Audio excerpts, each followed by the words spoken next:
طاہرہ سیدہ زہرا عابدہ زاہدہ رازیہ مرضیہ شہزادی کونین مادر حسین بطول عذرا مریم حوا سارا عصمت بی بی فاطمہ الزہرا سلام اللہ علیہا بلندتر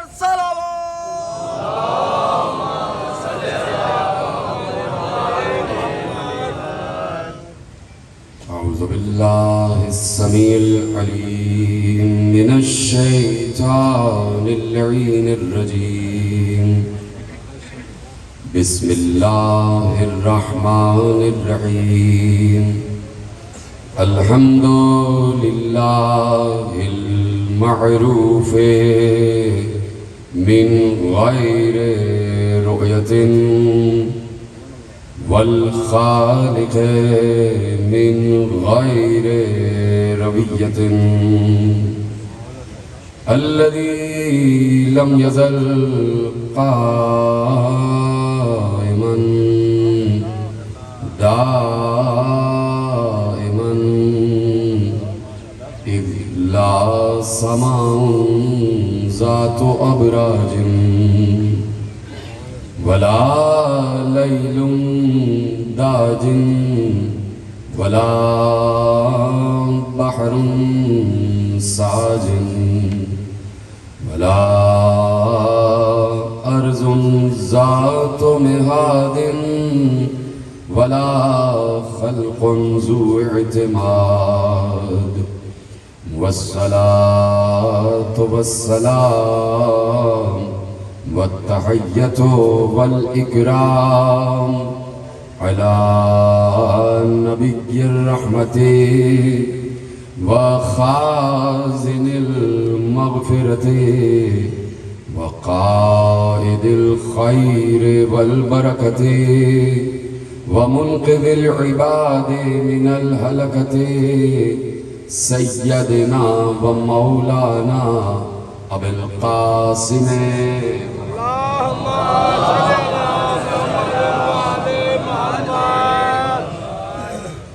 وأهل بيته الطيبين الطاهرين المعصومين المظلومين المنتخبين المنتجبين الذين أذهب الله عنهم الرجس وطهرهم تطهيرا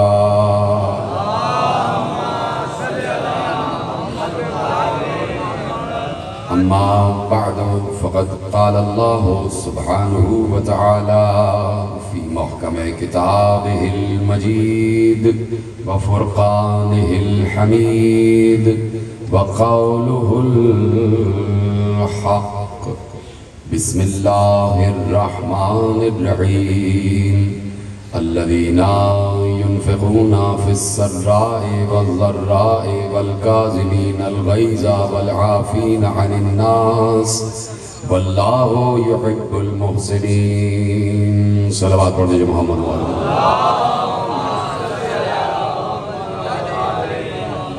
1443 ہجری کے اشرہ ماہ ازاں کی مرکزی امام بارگاہ دومی گھاٹ فیصل آباد میں آپ حضرات آج 5ویں مجلس میں شریک ہیں. عنوان گفتگو عظمت و اوصاف امام موسی کاظم علیہ السلام.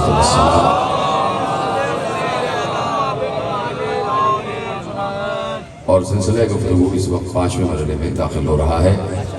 پروردگار عالم نے جیسے کہ میں مسلسل عرض کر رہا ہوں کہ اس کائنات کو کبھی بھی اپنے کسی بھی نمائندے سے خالی نہیں چھوڑا. اس کائنات کو خصوصاً اس دنیا کو اپنے کسی بھی نمائندے سے خالی نہ چھوڑنا اس کی مجبوری نہیں بلکہ ہماری مجبوری. یہ انسانوں کی فلاح کے لیے انسانوں کی ہدایت کے لیے ضروری ہے کہ جب سامنے کی بات ہے اور ایک معمولی عقل رکھنے والا انسان بھی یہ بات سمجھ سکتا ہے اور اگر یہ بات کسی کو سمجھ میں نہیں آ رہی ہے تو اس کا مطلب ہے کہ اس کے پاس معمولی سی بھی عقل نہیں ہے.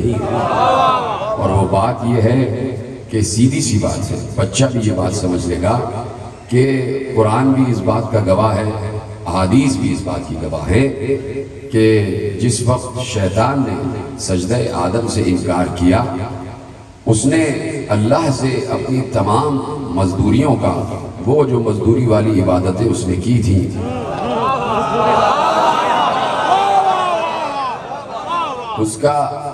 اس نے اللہ سے صلہ چاہا. تو اللہ نے کہا کیا صلہ چاہیے؟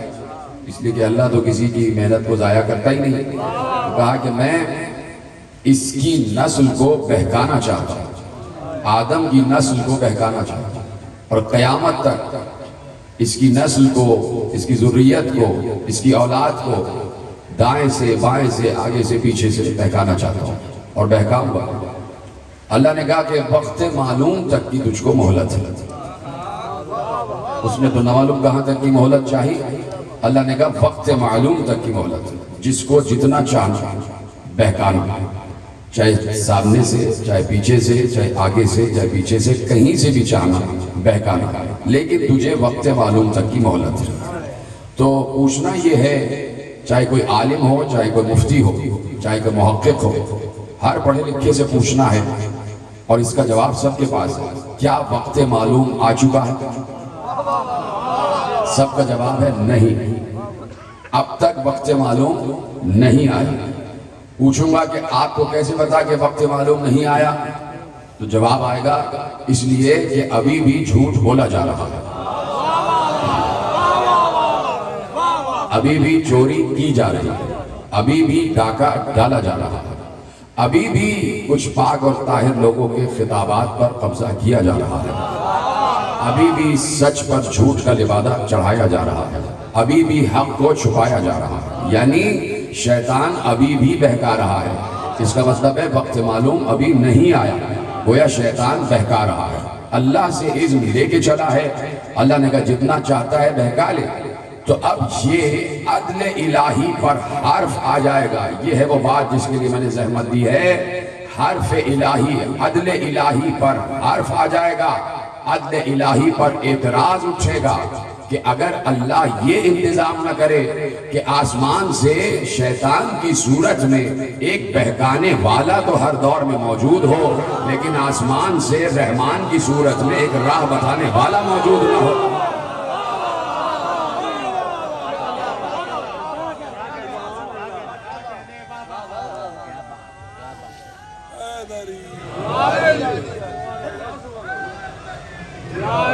تو تم نے کیا اللہ کو نعوذ باللہ ظالم سمجھ رکھا ہے کہ وہ یہ ظلم کرے گا نعوذ باللہ کہ وہ شیطان کو بہکانے کی اجازت تو دے دے لیکن اپنا کوئی نمائندہ شیطان کے مقابلے پہ نہ بھیجے.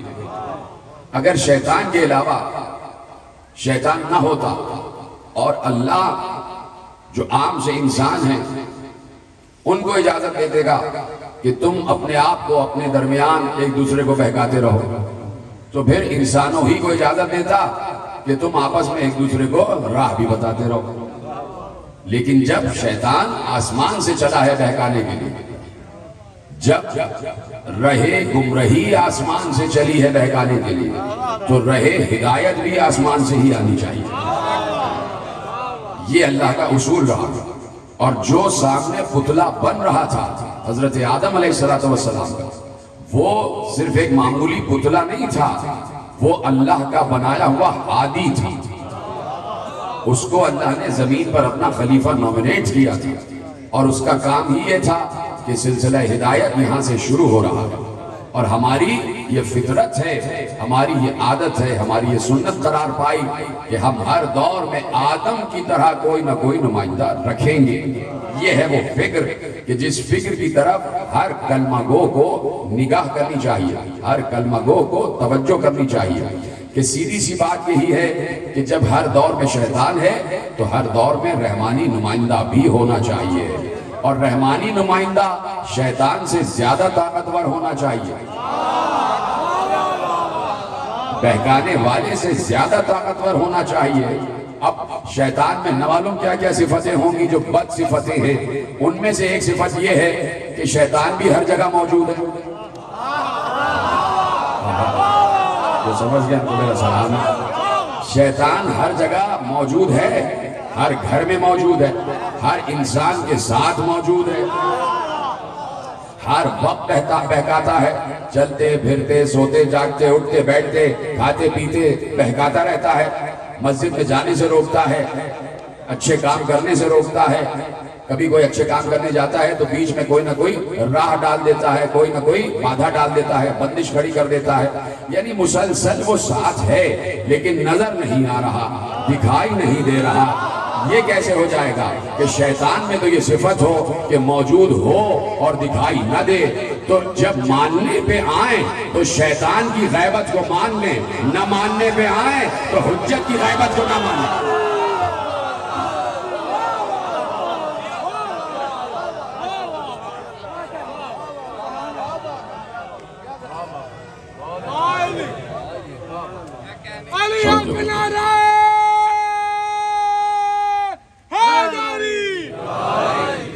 جو ہے نا آپ کی، تو اب دیکھیے یہ پوری دنیا کا کام، یہ پورا کارخانہ قدرت، اس کا چلانے والا اللہ ہے۔ یہی حسین کا پیغام ہے۔ لوگ مجلس اعزا کو اب تک سمجھے نہیں، لوگ ذکر حسین کو اب تک سمجھے نہیں۔ ذکر حسین سبب ہے ذکر توحید کا۔ یہ جو باتیں توحید کی معرفت کی ہم مجلس میں بیان کرتے ہیں، یہ ہمارے ہر امام نے ہمیں بتائی، یہ ہم اپنے اماموں سے سیکھ کر بتا رہے ہیں۔ ہم پر کوئی وحی نہیں اتر رہی ہے، ہم پر کوئی الہام نہیں ہو رہا ہے، اور ہمیں ان اماموں نے بتایا ہے کہ ہمیں ان اماموں نے بتایا ہے جن اماموں کو اللہ نے بنایا ہے۔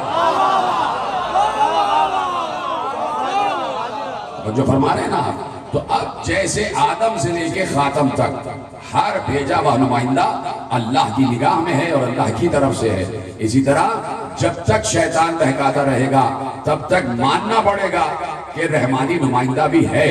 اور اگر کوئی جملہ آپ کے حوالے، اور اگر کسی نے اپنا یہ عقیدہ بنایا ہوا ہے کہ اب پیغمبر کے بعد اللہ کا کوئی نمائندہ نہیں ہے راہ ہدایت دینے کے لیے، اس کا مطلب ہے اسے مسلسل شیطان بہکا رہا ہے۔ یہ بھی شیطان کی بہکائی ہوئی فکر ہے کہ کوئی راہ بتانے والا نہیں ہے، یہ بھی شیطان اڈھیل رہا ہے دماغ میں۔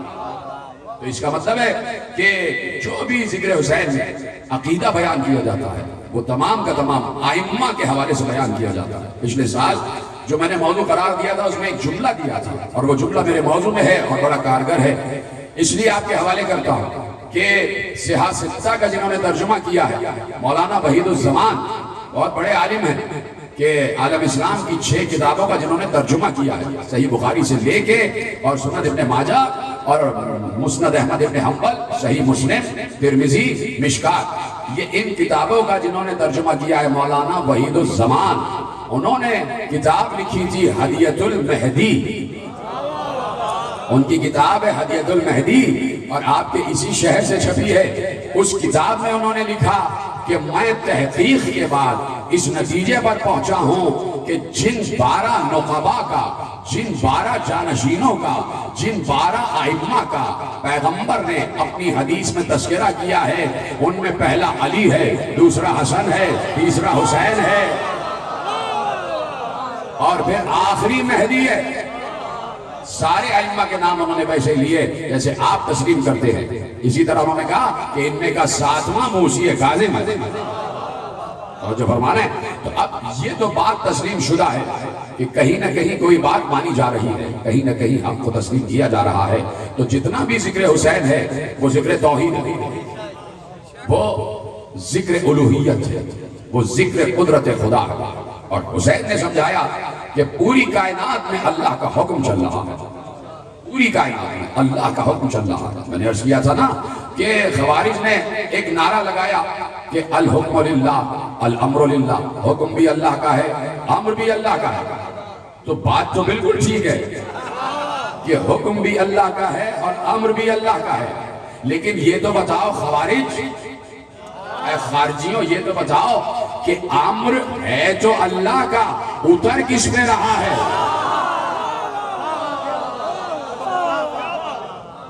خارجیوں سے پوچھا جائے، یہ تو خارجیوں کا نعرہ، تو اب پوچھا جائے کہ امر اللہ کا ہے تو امر کا مالک اللہ ہے، ادھر کس پہ رہا ہے؟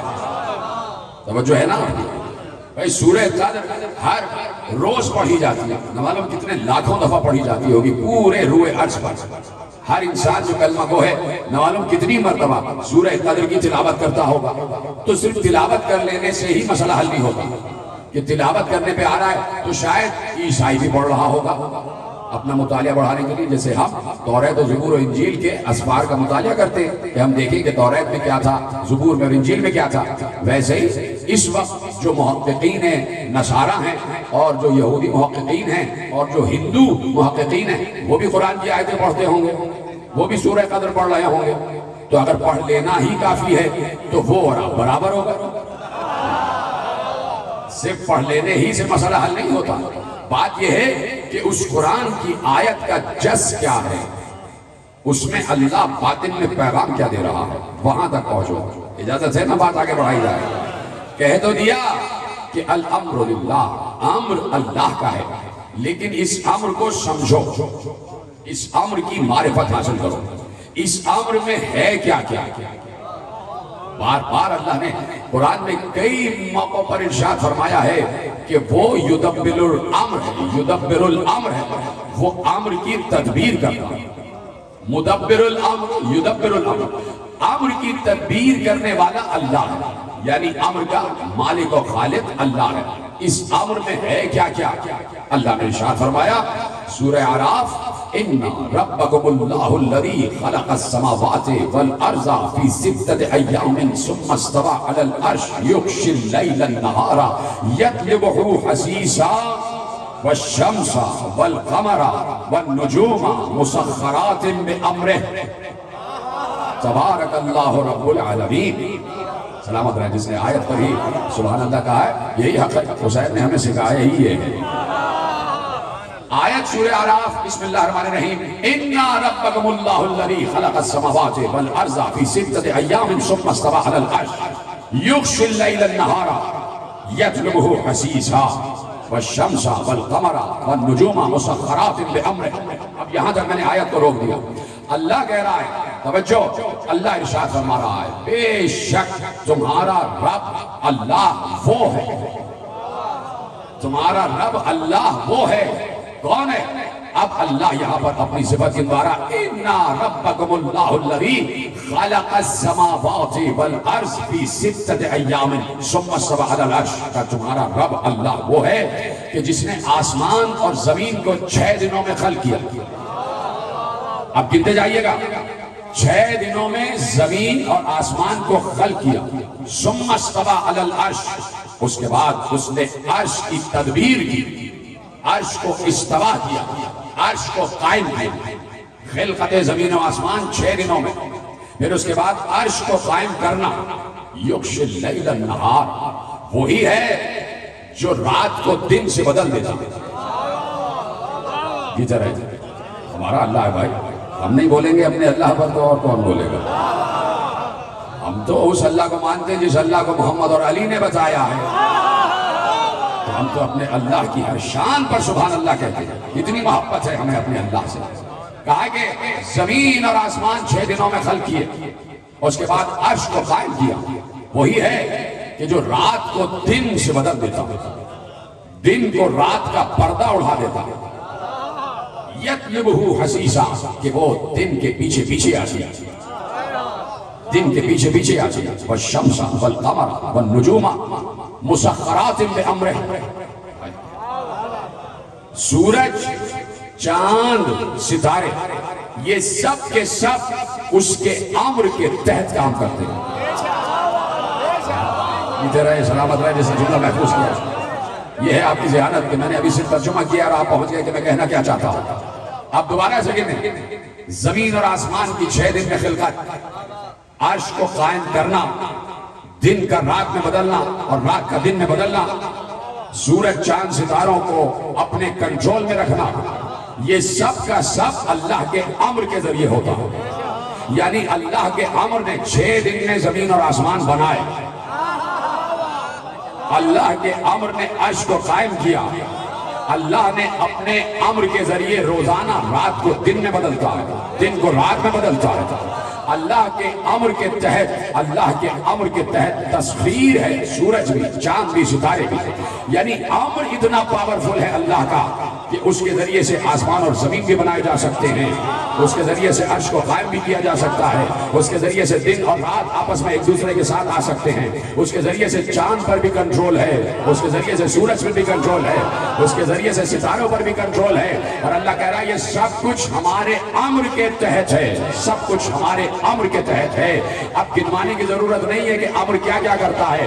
آیت کے ذیل میں جو کچھ میں نے بتایا زمین آسمان کی خلقت سے لے کے اور دن اور رات کا تبدیل ہونا, یہ سب کا سب امر خدا ہے. اور اسی قرآن نے سورہ قدر میں کہا کہ ایک شب ایسی آتی ہے کہ ہم امر کو نازل کرتے ہیں. جیتے رہے, سلامت رہے. تمام حضرات جو پیچھے بیٹھے ہیں خدا سب کو سلامت رکھے. آیت نے بتایا سورہ اعراف 56 آیت جو میں نے آپ کے حوالے کی, اور پھر اللہ اسی امر کے لیے ارشاد فرماتا ہے تنزل الملائکۃ والروح. ہاں اس دن ملائکہ اور روح اترتے اس کے کل امر کے ساتھ. یہاں تک آپ آ گئے, اس کے کل امر کے ساتھ. میں نے ابھی عرض کیا کہ روزانہ سورہ قدر پڑھی جاتی ہے, اور سورہ قدر میں شب قدر کا اعلان ہے کہ ایک رات ایسی آتی ہے پورے سال میں کہ جب اللہ کل امر, من کل امر, پورا کا پورا امر, یعنی اس رات اللہ جتنا بھی امر اس کے پاس ہے وہ سب کا سب نازل کرتا ہے. اور اس امر کے تحت کیا ہوتا ہے, اس امر کے تحت اس کی پاور کیا ہے, اس کی پاور یہ ہے کہ زمین اور آسمان بنائے جا سکتے ہیں. اس کی پاور یہ ہے کہ دن اور رات کو تبدیل کیا جا سکتا ہے. اس کی پاور یہ ہے کہ عرش قائم کیا جا سکتا ہے. اس کی پاور یہ ہے کہ سورج چاند ستاروں پر قبضہ کیا جا سکتا ہے.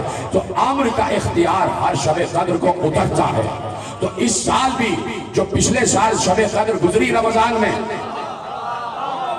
اس میں تو سبھی گھر میں تھے نا, الٹی سیدھی بیماری پھیلی ہوئی ہے, سب گھر میں ہی تھے نا, تو سارے کے سارے مسلمان گھر میں ہی تھے نا اس سال شب قدر. تو ہر سال کی طرح اس سال بھی تو امر اترا ہے نا, تو آپ تو سب کے سب گھر میں تھے. پہلے تو بہانہ تھا کہ ہم کہیں باہر تھے, ہم کہیں گھوم رہے تھے. اب تو سب کے سب گھر میں تھے, چاہے اپنے گھر میں ہو چاہے اللہ کے گھر میں ہو, تھے تو سب گھر میں. تو اب آپ مسلمانوں سے نہیں پوچھتا, وہ تو بیچارے بڑے بھولے بھالے ہیں. بات یہ ہے کہ پڑھے لکھے مسلمانوں سے پوچھتا ہوں, آپ بھی تو گھر میں تھے.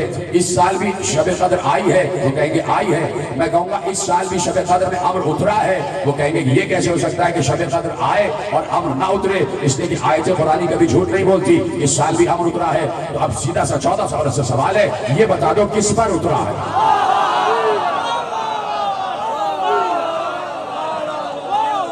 آپ گھر پہ تھے کہ آپ پر اترا ہے؟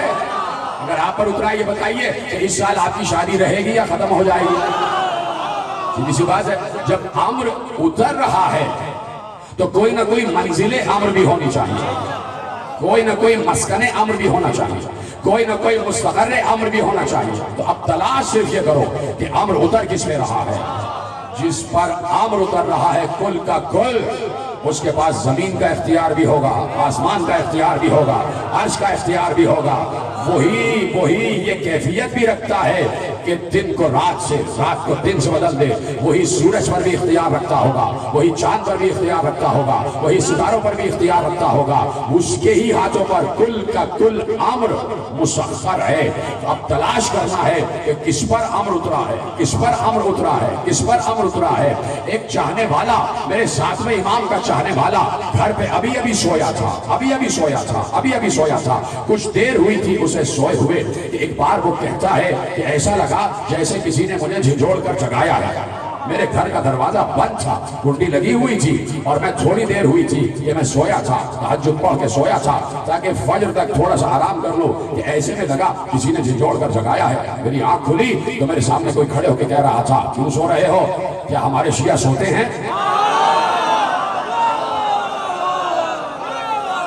کہ ہمارے شیعہ سو جاتے ہیں، وہ ایک دم چونک کے کھڑے ہو کے دیکھتا ہے کہ سامنے میرا 7واں اولی الامر موسی کاظم کھڑے ہوئے. میں ایک بار کھڑے ہو کے ادب سے جھکا، امام کی دستبوسی کی، امام کو سلام کیا، جواب سلام ملا، اور امام نے کہا آؤ میرے ساتھ، میں تمہیں کچھ دکھانا چاہتا ہوں. شیعوں کو اس طرح دکھاتے ہیں. تو اس لیے مجلسیں برپا ہوتی ہیں کہ ہم محب سے آگے بڑھ کے شیعہ بن جاتے ہیں.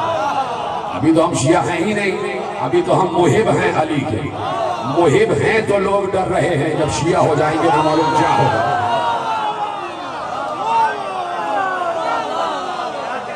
ابھی تو ہم محب علی ہیں.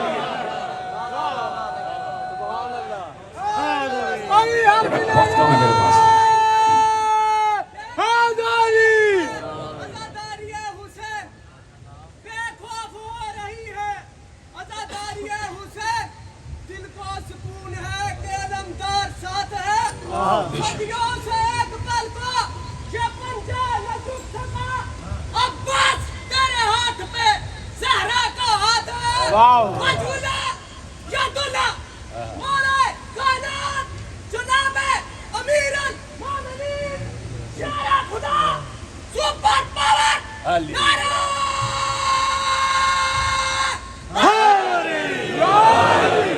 بیٹا سلامت ہو. توجہ فرمائی آپ نے.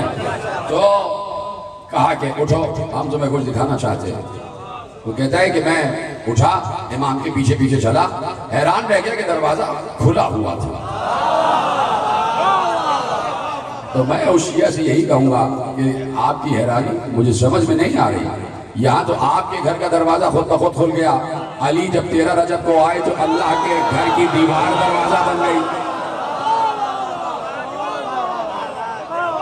کا دروازہ کھلا ہوا تھا.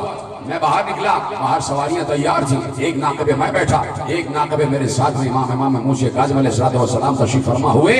اور ایسے میں ابھی ناقے نے ایک قدم بڑھایا تھا کہ ہم ایک مقام پر پہنچے. اب جو میں نے غور سے دیکھا، میں نے دیکھا ہم کربلا میں حسین ابن علی کی زری پر موجود تھے. کربلا میں حسین ابن علی کی زری پر موجود تھے. آپ میرے مولا وہاں اترے، میں بھی اترا. 24 رکعت نماز پڑھی، 24 رکعت نماز ذریعہ حسین پر پڑھی، اور پھر وہاں سے باہر آئے، ناقے پہ بیٹھے. ابھی ایک قدم بڑھایا تھا کہ اب جس مقام پر پہنچے، میں نے غور سے دیکھا مسجد کوفہ. اور ایک بار جیسے ہی مسجد کوفہ میں اترے، 17 رکعت نماز مسجد کوفہ میں پڑھی. وہاں سے باہر نکلے، سواری پہ بیٹھے. ایک قدم سواری نے آگے بڑھایا، ہم پہنچے، اس مقام کو نہ پہچانا. میں نے کہا مولا یہ کون سا مقام ہے؟ کہا یہاں ابراہیم خلیل اللہ پیدا ہوئے تھے. 24 رکعت نماز میرے مولا نے وہاں ادا کی، اور میں نے اپنے مولا کے ساتھ 24 رکعت نماز ادا کی. کیا خوش قسمت انسان تھا. روح نماز کے پیچھے نماز پڑھتا تھا. کہ وہاں سے آگے بڑھے، ابراہیم خلیل اللہ کے مقام سے آگے بڑھے، سواری پہ بیٹھے. ابھی ایک قدم آگے بڑھا تھا کہ سواری نے کسی مقام پر پہنچایا. جیسے ہی غور سے دیکھا تو وہ روضہ رسول مدینہ النبی تھا. وہاں 24 رکعت نماز پڑھی، اور اب میں اپنے مولا کے پیچھے چلا. پھر سواری پر بیٹھے، 2 قدم آگے بڑھائے تھے کہ کسی مقام پر ہم رکے. کسی مقام پر ہم رکے، آیت یاد ہے نا پوری. کسی مقام پر ہم رکے، مولا نے میرا نام لے کر کہا سنو اب میں تمہیں کچھ دکھانا چاہتا ہوں. سنو میں تمہیں کچھ دکھانا چاہتا ہوں. میں ادباً مستعد ہو گیا، تیار ہو گیا کہ میرے وقت کا اولی الامر کیا دکھاتا ہے. ایک بار میرے مولا نے کہا یا لیل ادبر و یا نہار اقبل. اے رات چھپ جا، اے دن ظاہر ہو جا. جیتے رہے جو سمجھ گیا ان کو میرا سلام ہے. کیسے سنایا آپ نے؟ خدا آپ کو سلامت رکھے.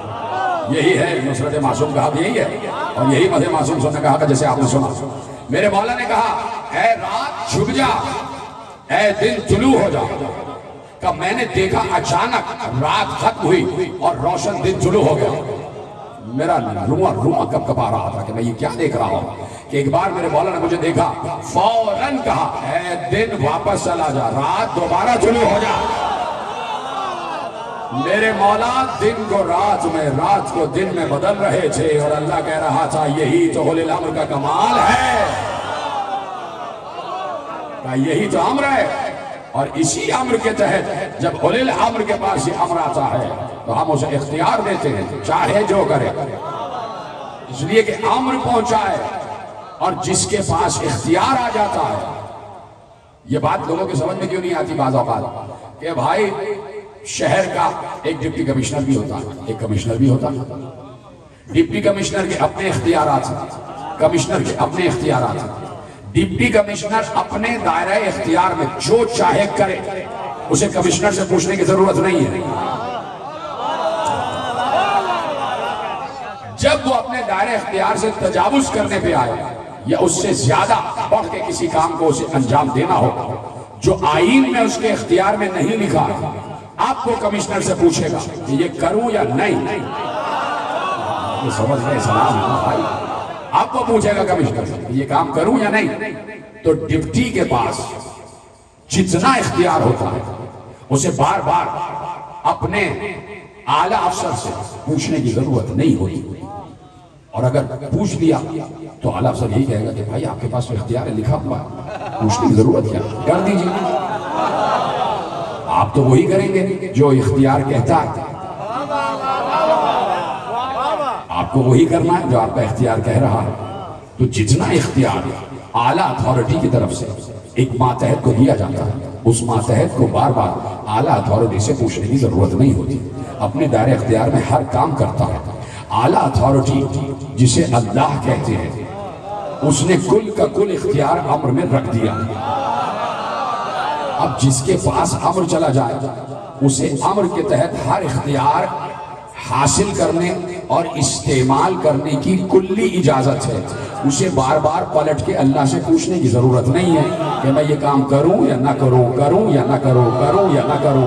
اس لیے جب بھی کوئی آگے کہتا ہے ہمارے یہاں قحط ہے، بارش نہیں ہو رہی، وہ کہتے ہیں بارش ہو جاتی ہے، اللہ سے کہنے کی ضرورت ہی نہیں ہے۔ کوئی آگے آ کے میرا بیٹا مر گیا ہے، وہ کہتے ہیں زندہ ہو جا، اللہ سے پوچھنے کی ضرورت ہی نہیں ہے، اس لیے کہ امر میں زندہ کرنے کا اختیار بھی ہے، امر میں بارش برسانے کا اختیار بھی ہے، پہنچے ہی نہیں۔ اور ایسے ہی کسی اولی الامر کے پاس کوئی آ کے یہ کہے میرے پاس بیٹا ہی نہیں ہے، تو وہ پوچھ کے تھوڑی ساتھ دے گا۔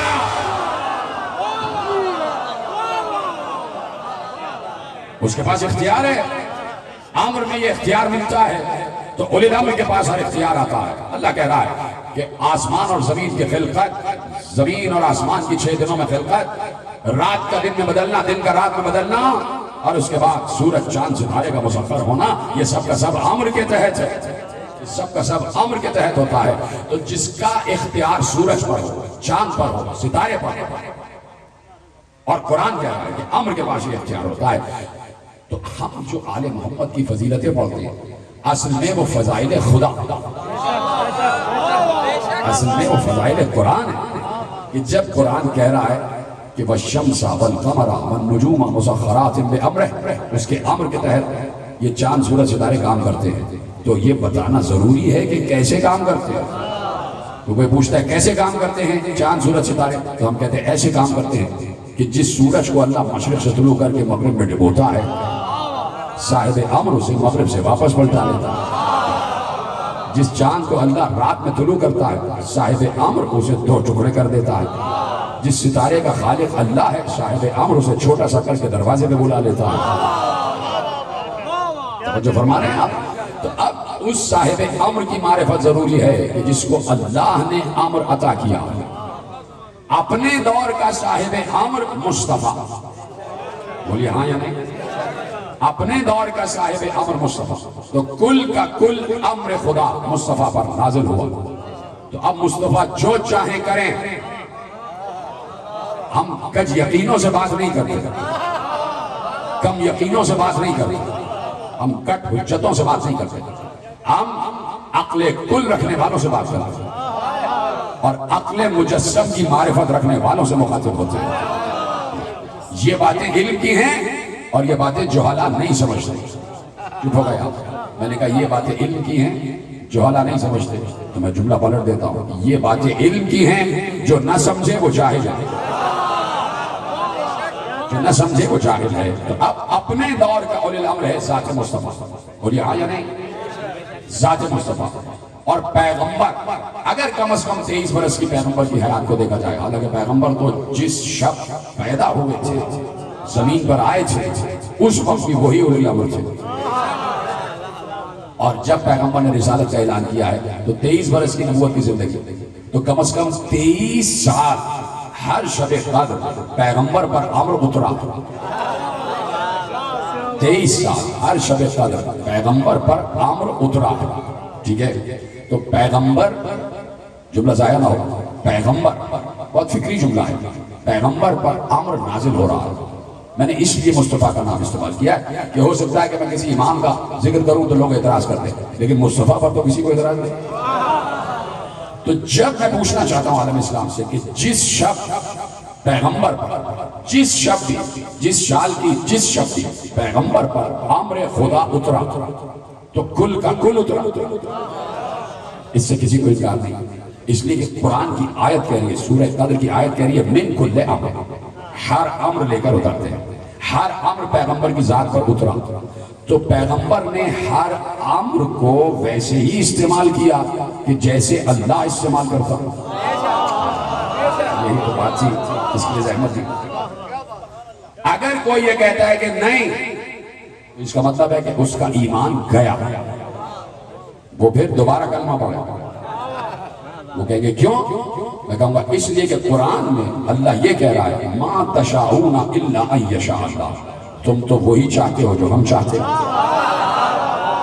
یعنی جیسے ہم امر کا استعمال کرتے ویسے ہم نے تم پر امر اتارا ہے تو تم بھی ویسے استعمال کرو، یعنی مصطفیٰ نے امر کے استعمال میں نہ کمی کی نہ زیادتی، توجہ ہے، استعمال امر میں نہ کمی کی نہ زیادتی، جیسے اللہ چاہتا تھا ویسے ہی امر استعمال کیا۔ تو اب دیکھ لیا ادھر آپ نے، ادھر آ جائیے، ادھر میری طرف دیکھیے، توجہ ہے۔ تو اب واجب ہے، میں نے کہا میری تقریر کا ایک ایک لفظ قیمتی ہے، کوئی لفظ بھرتی کا نہیں ہوتا، آپ پر اعتماد ہے مجھے کہ آپ میرے کسی لفظ کو ضائع نہیں کرتے۔ باقی جگہوں پہ ہوتا ہے کہ لوگ کہتے ہیں کیا بور کر رہے ہیں، کوئی قصہ سنائیں، کوئی لطیفہ سنائیں، کیونکہ آج کل زیادہ تر ہو رہا ہے، اس سے 2-4 لطیفے سنائیں، لیجیے مجلس تمام ہوئی اور چلے گئے۔ بات یہ کہ پیغام کیا دیا جا رہا ہے، عقیدے کو مضبوط کیسے کیا جا رہا ہے، وہ یہاں پہ ہو رہا ہے، اس لیے میری طرف دیکھیں۔ تو اب تحمل سے اس لیے سمجھا رہا ہوں تاکہ بات ذہنوں میں بیٹھ جائے، اور پھر اس کے بعد یہ تمہید میرے اگلے جملوں میں کام آنے والی ہے، اس لیے اس کو اپنے ذہنوں میں محفوظ رکھیں کہ اللہ کے رسول نے ہر امر ویسے استعمال کیا جیسے اللہ استعمال کرتا ہے، یعنی مرضی مصطفیٰ، مرضی خدا، اللہ کی مرضی کے تحت استعمال کیا۔ تو اب بعد مصطفیٰ جو اولی الامر ہو اس پر واجب ہے کہ امر خدا ویسے ہی استعمال کرے جیسے اللہ استعمال کرتا۔ تو اب اگر کسی کو کسی نے بعد خدا اولی الامر تسلیم کیا ہے، کسی کو کسی نے بعد رسول خدا اولی الامر مانا ہے، تو اب وہ اس کو دیکھے کہ کیا وہ ویسا ہی کام کرتا ہے جیسے اللہ چاہتا ہے۔ کچھ باتیں ایسی ہوتی ہیں کہ جو آپ تک بغیر بتائے پہنچ جاتی ہیں، میں مطمئن ہو جاتا ہوں کہ بات پہنچ گئی۔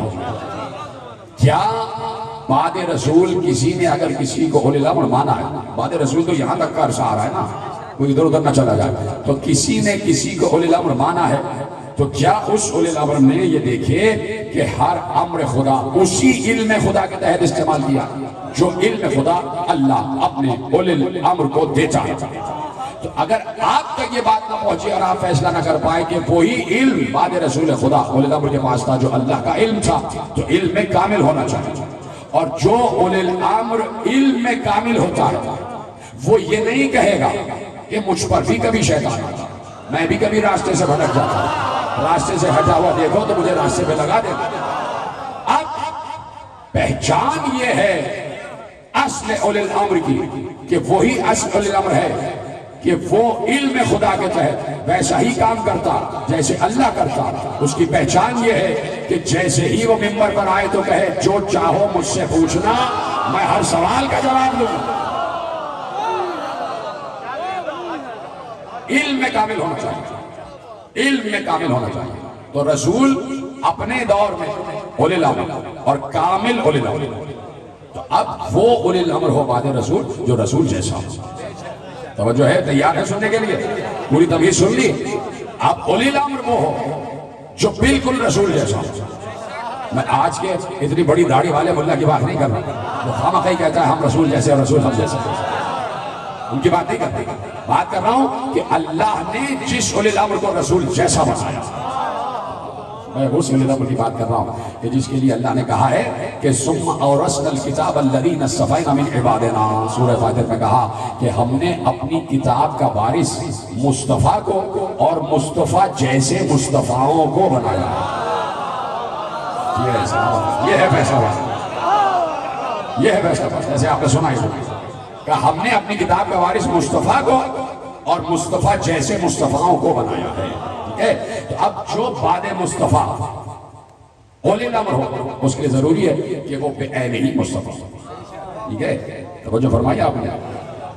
علی ابن یقطین ساتویں امام کے دور کا ایک چاہنے والا, بہت عظیم چاہنے والا, اس نے مولا سے دریافت کروایا کہ حکومت وقت نے مجھے وزارت کی دعوت دی ہے, کیا میں وزیر بن جاؤں؟ کیا میں وزیر بن جاؤں؟ تو آج کے بھی یہ جو منسٹرز بن جاتے ہیں, جو نیشنل اور پروونشل اسمبلی کے ممبرز بن جاتے ہیں, ان کے لیے ایک پیغام ہے. کھڑے تو ہو جاتے ہیں انتخاب میں, اللہ سے بھی اجازت لی ہے.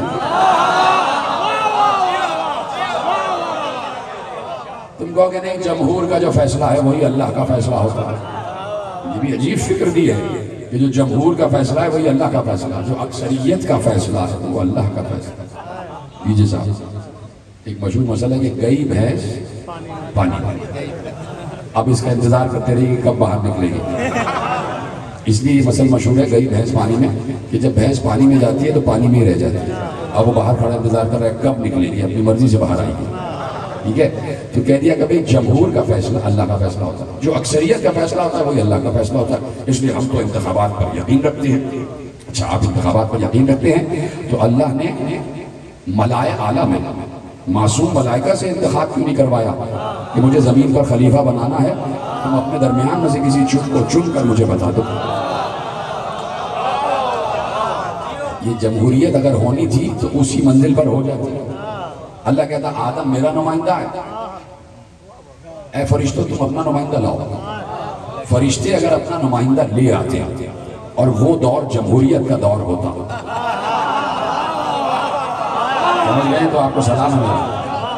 وہ دور پہلا دور کہ جب آدم کا پتلا بنا ہے, اس دور میں وہ دور اگر جمہوری انتخابات کا دور ہوتا, الیکٹورل ڈیموکریسی کا دور ہوتا جو آج ہے, اور اللہ کہتا فرشتوں تم اپنا نمائندہ لاؤ, میرا نمائندہ آدم, اور انتخاب ہوتا, تو آپ بتائیے کون جیتتا اور کون؟ اکثریت میں تو فرشتے تھے.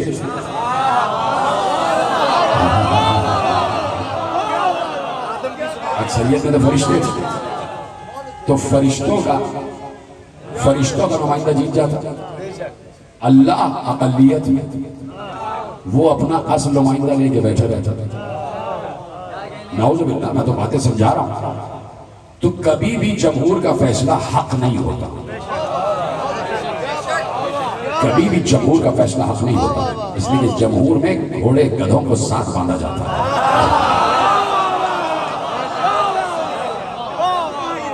کبھی جمہور کا فیصلہ حق نہیں ہوتا. تو آج بھی میں کہتا ہوں کہ آپ منسٹر تو بن جاتے ہیں, اللہ سے بھی پوچھا ہے. کبھی کسی نے پوچھا ہے اللہ سے کہ میں پروردگار کھڑے ہونے جا رہا ہوں, کیا اجازت ہے؟ تو تم اللہ سے رابطہ نہیں کر سکتے, ہمارے پاس آ جاؤ, یہ تسبیح ہے ہمارے پاس, ہم استخارہ کر کے بتا دیں گے.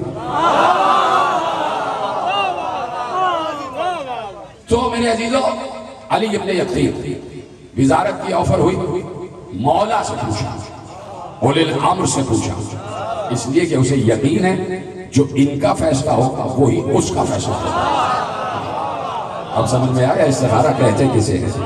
اس لیے مجلس میں آ جاتے ہیں کہ علم کے نیچے آ کے مرضی عباس پوچھ لیتے ہیں, زری پکڑ کے مرضی حسین پوچھ لیتے ہیں.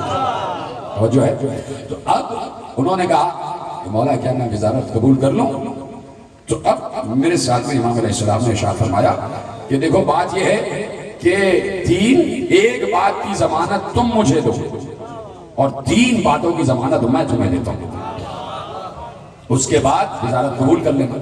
مولا ارشاد فرمائیے، کہا کہ جو 3 باتیں جس کی ضمانت میں تجھے دے رہا ہوں وہ یہ ہے کہ میں یہ ضمانت دیتا ہوں کہ تجھے کبھی آگ جلائے گی نہیں، جی ذرا سلامت رہے، اور تو کبھی بھوکا اور بے لباس نہیں سوئے گا، کبھی بھوکا اور بے لباس نہیں سوئے گا، اور تیسری ضمانت یہ ہے کہ کوئی بھی تیری کبھی بے عزتی نہیں کر سکتا، کوئی بھی تمہاری تذلیل نہیں کر سکتا۔ یہ 3 ضمانتیں میں دے رہا ہوں، قبول کر لینا۔ کہا اور مولا وہ کون سی ضمانت ہے جو آپ مجھ سے مانگ رہے ہیں؟ کہا تم سے صرف ایک ضمانت مانگ رہا ہوں کہ جب بھی تمہارے دروازے پر میرا کوئی چاہنے والا کوئی مسئلہ لے کر آئے تو خالی ہاتھ نہ بھیجنا، یہ ہے مرضی۔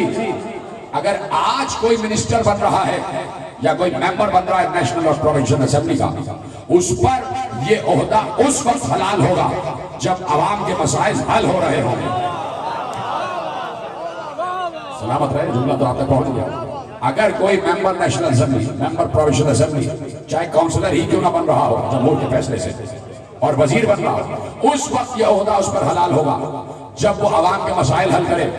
امام نے پیغام دیا، اور اگر کوئی اپنے عہدے کا ناجائز فائدہ اٹھائے اور کوئی عوام کا ایسا مشکل میں آنے والا جو اس کے دروازے پر آ جائے اور یہ منسٹر اس کو دروازے سے باہر نکال دے، اس کا مطلب ہے یہ عہدہ اسی وقت اس پر حرام ہو جائے گا۔ کہا کہ مجھے یہ گارنٹی دو کہ جب بھی کوئی چاہنے والا تمہارے دروازے پر آئے تو تم اس کا مسئلہ حل کرو۔ کہا مولا بسر و چشم، ایسا آپ کہہ رہے ہیں، جاؤ وزارت قبول کرو۔ وزارت قبول ہو گئی، توریہ ہے اور تقیہ ہے، 2 ہی لفظوں میں میں نے پورا پیغام کہہ دیا، توریہ بھی ہے اور تقیہ بھی ہے۔ تقیہ میں علی ابن اختیر ہے، اور اس کے بعد یہ آل محمد کے چاہنے والے کا خاصہ ہوتا کہ اگر کسی باطل حکومت کا بھی حصہ ہے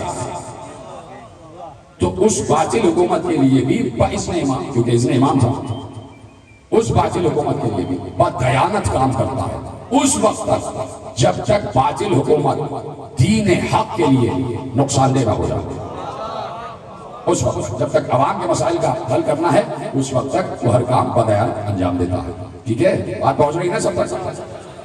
معاملات ہو گئے، اور پھر بہت سے لوگ ایسے تھے کہ جو علی ابن اختیر کو امام کی طرف نظر، نیاز، زکوٰۃ اور خمس بھیجا کرتے تھے، اور جن کے کچھ سوالات ہوتے تھے وہ بھی علی ابن اختیر کو دیکھ کر لکھ کر دیتے تھے کہ ہمارے امام تک پہنچائیے اور ہمیں ان سے جواب چاہیے اپنے مسائل۔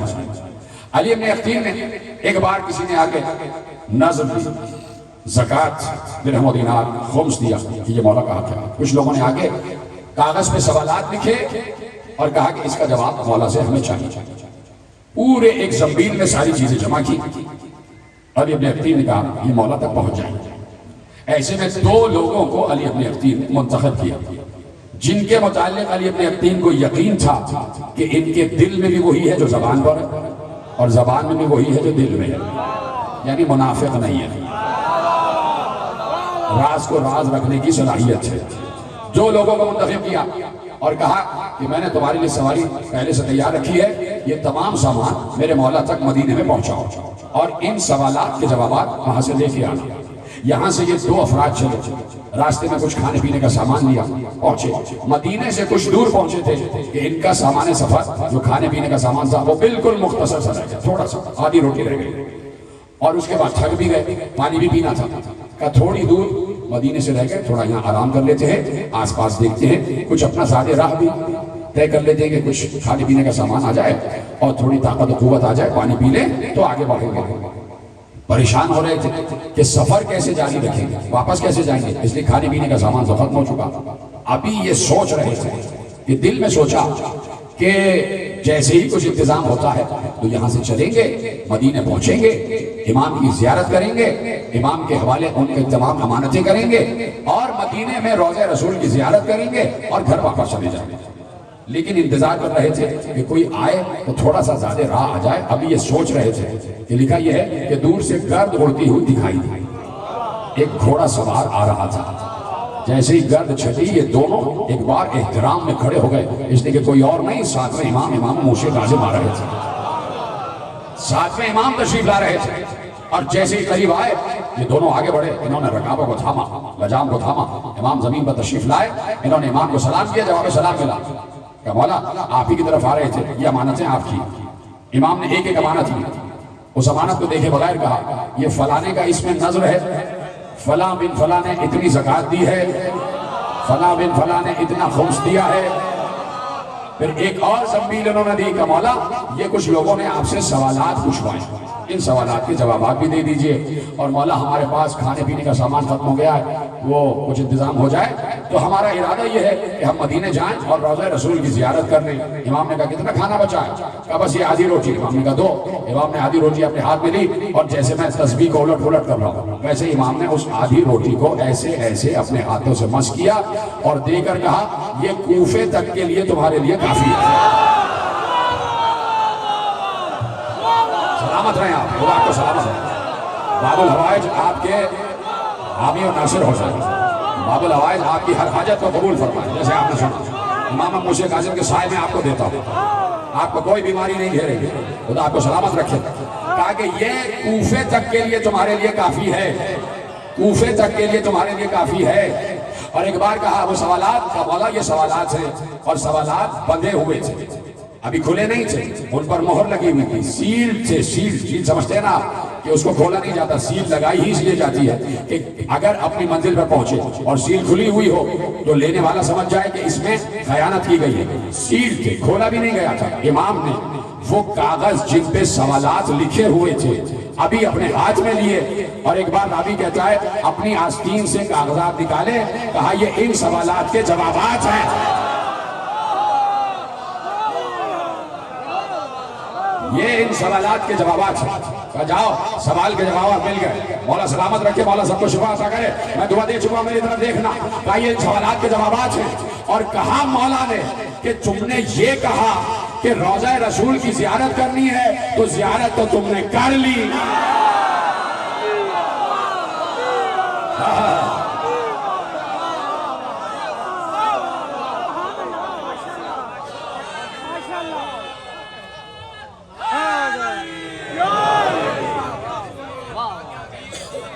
صلوات پڑھے محمد و آل محمد۔ تمام مومنین کی شفا اور صحت و سلامتی کے لیے بابا سے بلند درود پڑھے محمد و آل محمد۔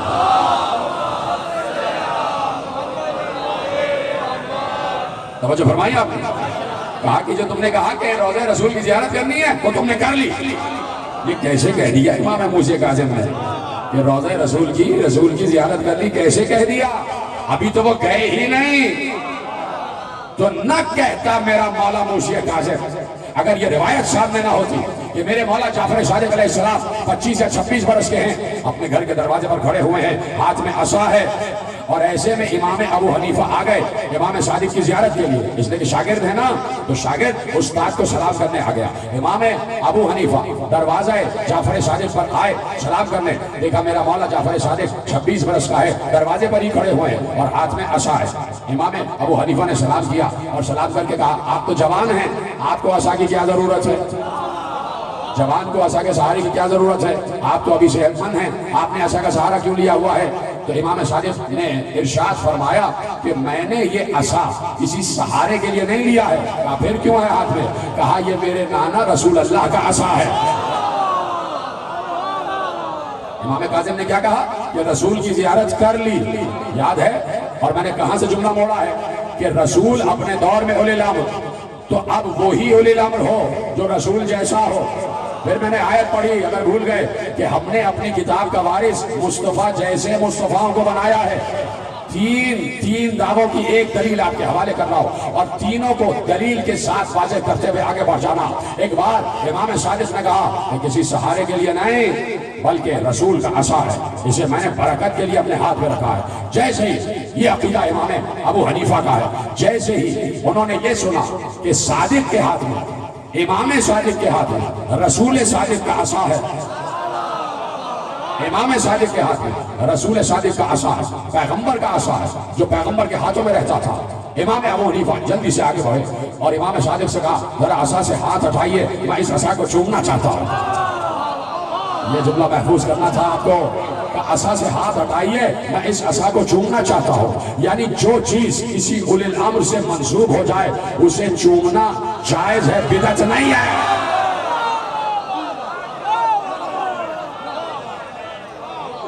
توجہ فرمائیں کہ یہ عصا میں اسے چومنا چاہتا ہوں، یہ رسول کا عصا ہے، ذرا ہاتھ ہٹائیے میں اسے چومنا چاہتا ہوں۔ اب جلال کے عالم میں امام صادق نے کہا یہ عصا لکڑی کا عصا ہے، لکڑی کا عصا ہے، رسول سے مس ہوا تو تم چومنا چاہتے ہو۔ ایک بار آستین ایسے کی اور کہا ان رگوں میں رسول کا لہو ڈال رہا ہے۔ مومنین آخری عالمی تک دونوں ہاتھ اٹھا کے نعرہ تکبیر، نعرہ رسالت، نعرہ حیدری، حیدری، حیدری، حیدری، حیدری۔ صلوات پر محمد و اہل بیت محمد۔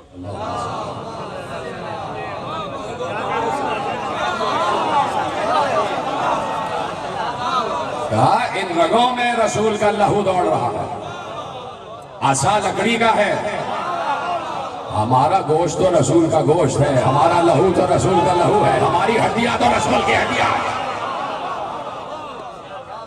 یہی تو علی سے کہا تھا رسول نے لحم کا لحمی یا علی، دم کا دمی یا علی، عزم کا عزمی یا علی، جسم کا جسمی یا علی، حزن کا حزنی یا علی، روح کا روحی یا علی، نور کا نوری یا علی، عقل کا عقلی یا علی، عین کا عینی یا علی، وجہ کا وجہی یا علی، لسان کا لسانی یا علی، انت منی وانا منک یا علی۔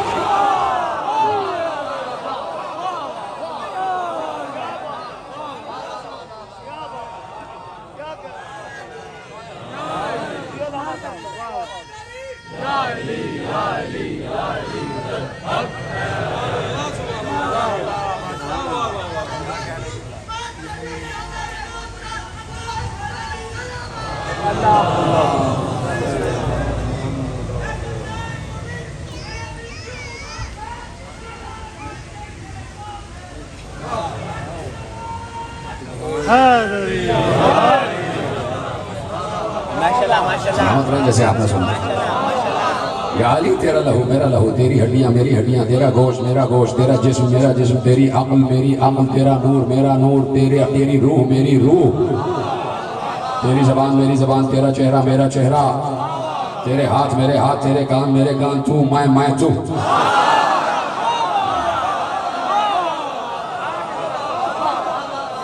یعنی رسول کی مکمل شبیہ ہے ہر وارث رسول۔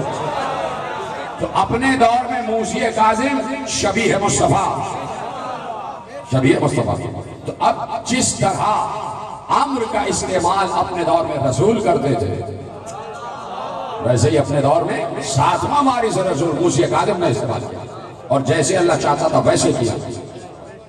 کوئی مسئلہ نہیں ہے، کوئی مرحلہ نہیں ہے امام کے لیے، حجت کے لیے، معصوم کے لیے، کہ چاہے وہ گھر سے باہر آزاد ہو چاہے وہ قید میں، اس لیے کہ ہر جگہ اولی الامر ہے۔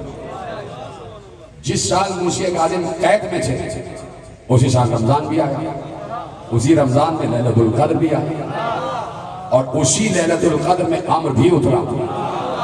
تو امر رک تھوڑی گیا تھا کہ زندان میں تھوڑی جاؤں گا، کہ قید خانے میں امر کیسے جائے گا؟ نہیں، جہاں اولی الامر ہوگا وہی امر خدا جائے گا۔ تو جہاں اولی الامر ہے وہی امر خدا ہے۔ تو اگر آج کا اولی الامر رمضان میں 19 کو 21 کو یا 23 کو کسی مجلس میں آ جائے تو امر خدا مجلس ہی میں اترے گا۔ جہاں پر اولی الامر ہوگا وہی امر خدا کا نزول ہوگا، اور کل کا کل امر خدا ہوگا۔ اس لیے کہ میں مسلسل عرض کر رہا ہوں کہ اللہ نے اپنے اور بندوں کے درمیان ایک رابطہ، ایک وسیلہ، ایک واسطہ قرار دیا، اور پھر اللہ اس بندے سے جو اس کا رابطہ، واسطہ اور وسیلہ حجت ہے اس سے براہ راست بات کرتا ہے، اس پر امر اترتا ہے ملائکہ کے ذریعے، روح کے ذریعے، جس کے ذریعے بھی، اور اس کو بتایا جاتا ہے کیسے زندگی گزارنا ہے۔ سن 60 ہجری کے رمضان میں شب قدر میں عمرو حسین پر اترا. اپنے دور کے اولی الامر حسین بن علی تھے. تو جہاں پورے انسانوں کی تقدیریں اتری وہیں پر اس تقدیر کا بھی اعادہ ہوا اور آموختہ ہوا. اللہ نے کل کا کل امر اس سال حسین بن علی پر اتارا اور تمام انسانوں کی تقدیریں بتائیں حسین کو. ہر انسان کی تقدیر حسین پر اتری. زمین و آسمان کی تقدیرات، سورج چاند ستاروں کی تقدیرات حسین بن علی پر اتری. اور حسین کو معلوم ہے کس کو کتنا رزق دینا ہے، کس کو کتنی سانسیں دینا ہے، کس کو شفا دینا ہے، کس کو زندگی، کسے موت. سب کی تقدیریں حسین کو معلوم ہے. نام بنا یہ بھی حسین کو بتا دیا گیا کہ حسین تمہاری تقدیر میں یہ ہے کہ سن 61 ہجری کے 11 محرم کو اس دنیا میں ہو گئے. اجرکم اللہ. اسی تقدیر خدا کا اعادہ جو حسین کو پہلے سے معلوم ہے. کہ حسین یہی برس ہے وعدے کے نبھانے کا. حسین تمہارا بیٹا علی اکبر اس کی بھی تقدیر اتار رہا ہوں. علی اصغر کی تقدیر بھی اتار رہا ہوں. تمہاری بہنوں کی تقدیر بھی اتار رہا ہوں. تمہارے بھانجوں کی بھتیجوں کی تقدیر بھی اتار رہا ہوں. تمہارے دوستوں کی تقدیر بھی اتار رہا ہوں. حسین ان سب کی تقدیر میں نے بہت بلند کر دی ہے. ان کی تقدیر میں نے قاب قوسین پہ لکھی ہے. یہ اتنے بلند ہیں کہ ان سے زیادہ بلند کوئی نہیں ہے. ان کی تقدیر پہ آج میں نے دستخط کر دیا ہے کہ یہ اس دنیا کو چھوڑنے کے بعد وہاں پہنچیں گے جہاں میں. حسین تقدیر علی اکبر یہ ہے کہ جگر میں برچی کا پھل لگے. تقدیر علی اصغر یہ ہے کہ تیر گردن سے پار ہو جائے. تقدیر قاسم یہ ہے کہ لاش پامال ہو جائے. تقدیر اول محمد یہ ہے کہ دونوں کے لاشیں ماں کے سامنے پڑے ہوئے ہوں. بہنوں کی تقدیر یہ ہے کہ تمہارے ذبح ہوتے ہی سروں سے چادریں اتر جائیں. عباس کی تقدیر یہ ہے کہ بازو کٹ جائیں گے. کہ حسین تقدیر یہیں پر ختم نہیں ہوگی. مسلم کے 2 بچوں کی تقدیر بھی عجیب ہے. کہ یہ 2 بچے بھی کربلا کے شہیدوں میں شمار کرتا ہوں. یہیں سے کربلا کے درد کا آغاز ہو جائے گا.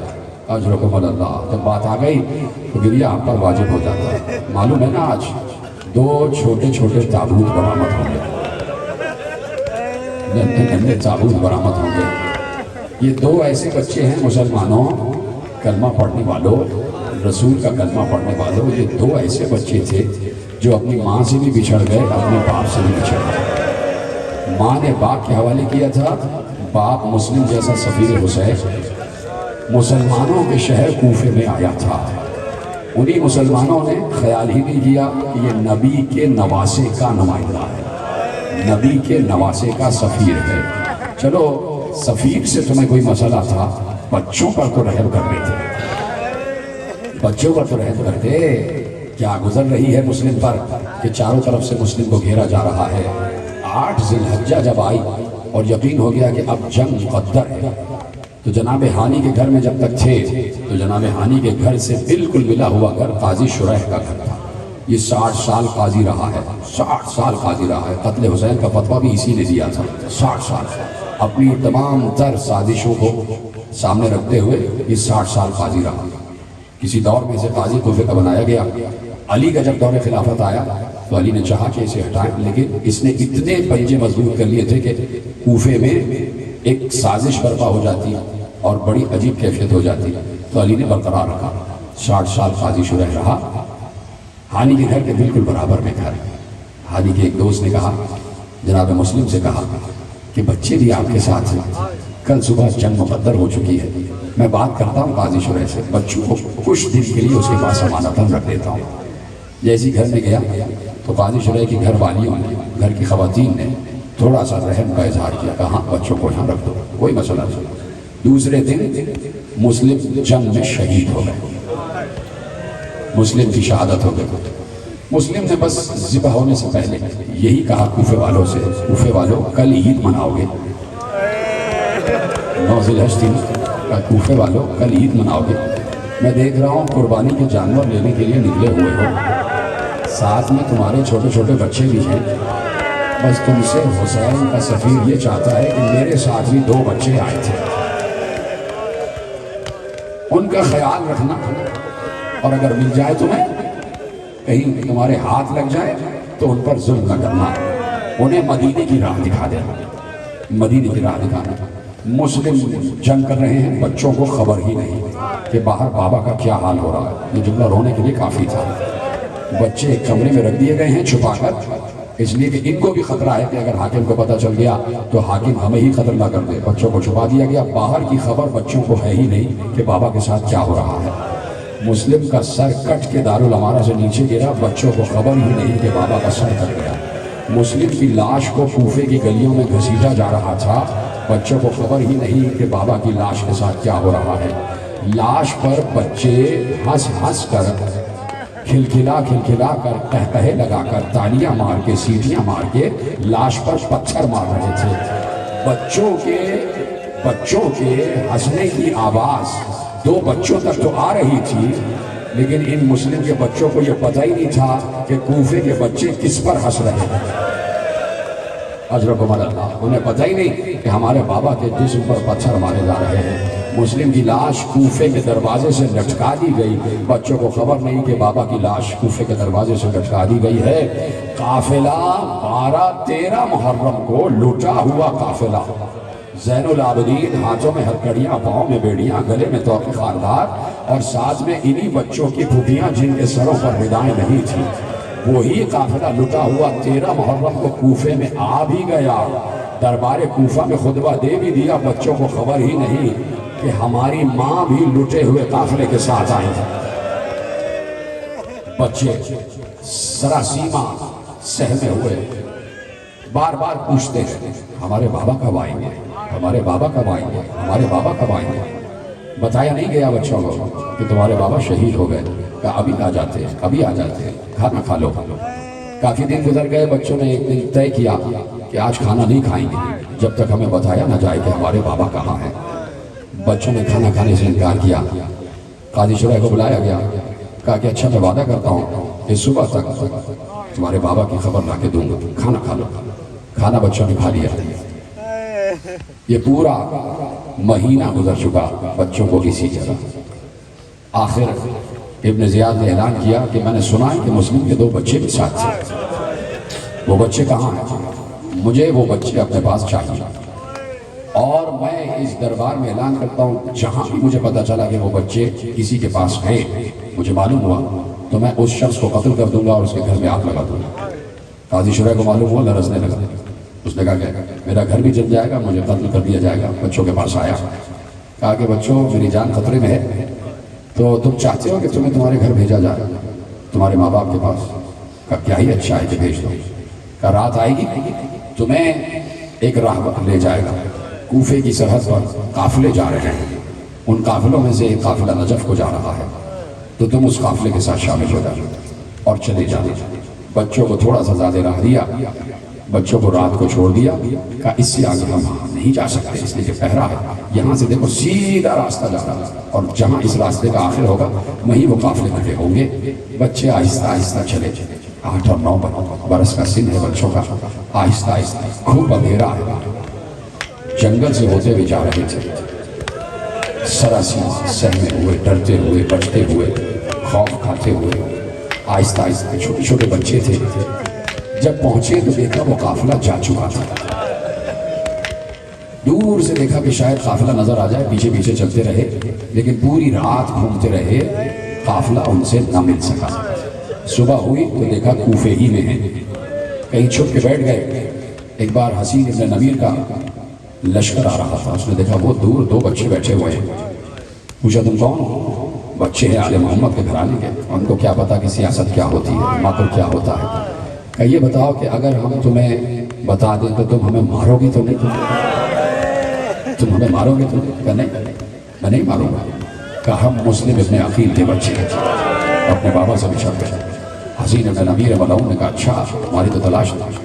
بچوں کو لیا، دربار میں آ گیا، کہا یہ مسلم کے بچے ہیں، کہا قید کر دو انہیں، مشکور زندان میں، مشکور کی زندان میں قید کر دو۔ بچے قید رہے، 6-7 مہینے وہی قید رہے۔ روز یاد کرتے تھے، روز یاد کرتے تھے، نہ معلوم اماں کہاں ہوں گے، نہ معلوم بابا کہاں ہوں گے۔ دونوں بھائی ایک دوسرے سے گلے ملتے تھے، بھیا آج اماں بہت یاد آ رہی ہے، بھیا آج بابا بہت یاد آ رہا ہے۔ ایک دن ایسا ہوا کہ چھوٹے نے کہا بھیا یہ جو مشہور زندان بان ہے اس سے کم از کم بتائیں تو کہ ہم ہیں کون، شاید اس کے دل میں رحم آ جائے۔ بھیا آج اماں بہت یاد آ رہی ہے، دل چاہ رہا ہے کہ اماں کی گود میں سر رکھ کے سو جاؤں، بابا کے قدموں کو چھونا چاہ رہا ہوں، اپنے گھر میں سونا چاہ رہا ہوں، کب تک ایسے رہیں گے؟ بڑے بھائی نے کہا کہ کیسے بتا دوں، تمہیں تو پتا ہے جب بھی ہم بتاتے ہیں کہ ہم کون ہیں کبھی ہمیں دائیں رخسار پہ تماچا لگتا ہے، کبھی بائیں رخسار پہ تماچا لگتا ہے۔ چھوٹا بہت ضد کرنے لگا، بہت زیادہ رو رہا تھا، ابراہیم بہت زیادہ رو رہے تھے۔ کہا بھیا محمد بتا دو، شاید رحم آ جائے۔ بار بار بڑا بھائی کہہ رہا تھا کہ نہیں بتا سکتے، ہم پر بہت تشدد ہوگا۔ جب چھوٹے بھائی کی ضد بہت بڑھ گئی اور رو رہا تھا چیخ مار مار کے، ایسے میں مشکور آ گیا۔ بڑے نے کہا اچھا تم چپ ہو جاؤ میں بات کرتا ہوں۔ چھوٹے بچے ہیں، سوچو چھوٹے بچے کیسے معاملہ فہمی کرتے ہو۔ جیسے زندان مان آیا بڑا بھائی آگے بڑھا، کہا کہ تجھ سے کچھ کہنا چاہتے ہیں۔ کہا کہو کیا کہنا چاہتے ہیں؟ کہا تو رسول خدا کو جانتا، ان کو مانتا؟ مانتا ہوں، کیوں نہیں مانتا، وہ نبی آخر کلمے میں ان کا نام ہے۔ کہا کہ ان کی ایک بیٹی ہے فاطمہ زہرا، کیا ان کو مانتا؟ کہا کیوں نہیں، میری جان ان پر قربان۔ ان کے دل میں تھوڑی سی ہمت آئی، کہا کہ کیا تو علی ابن ابی طالب کو مانتا ہے؟ کہا وہ میرے مولا ہیں۔ کہا علی ابن ابی طالب کے بیٹے حسین کو مانتا ہے اور جانتا ہے؟ کہا وہ میرے آقا ہیں۔ کیا حسین کے سفیر مسلم کو جانتا ہے؟ کہا جانتا ہوں، کیوں نہیں جانتا، افسوس ہے کہ ان کی نصرت نہ کر سکا۔ جیسے یہ لفظ سنا دونوں بھائی چیخ مار کے کہتے ہیں اسی مسلم کے بچے، اسی مسلم کے بچے تیرے قید خانے میں 6 مہینے سے قید۔ جیسے ہی مشہور نے سنا سر سے امامہ پھینک کے بچوں کے قدموں پہ گر گیا، بچوں کے قدموں کو چوم رہا تھا۔ روایت نے لکھا ہے بچوں کے قدموں کو اپنے آنکھوں سے لگا رہا تھا، دہن سے چوم رہا تھا، اور ایک بار ایسے ہاتھ جوڑ کے کہتا شہزادو شہزادو، سنیں گے شہزادو بنت رسول سے میری شکایت نہ کرنا، مجھے معاف کر دینا، مجھے معلوم نہیں تھا کہ آپ سادات کے گھرانے کے ہیں، مجھے معاف کر دیجیے گا۔ کہا ہماری اماں کہاں ہیں، ہمارے بابا کہاں ہیں، جانا چاہتے ہیں۔ کہ میں آج ہی انتظام کرتا ہوں، رات کو آپ اپنے گھر پر ہوں گے۔